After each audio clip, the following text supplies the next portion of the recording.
কি মনে হয় একটা মেয়ে বিয়ে করে আসে আপনার বাড়িতে শুধু ঝগড়া করবে বলে? না, মানে তার নিজের বাড়ি বাবা মা প্রিয় কোলবালিশটা ছেড়ে আসে শুধু আপনার সংসার ভেঙে দেবে বলে?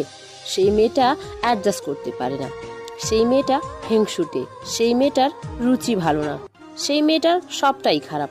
আসলে সেই মেয়েটার কাছে নিজেকে কিভাবে পেশ করছেন সেটা কি কখনো সেই মেয়েটার জায়গায় বসিয়ে দেখেছেন?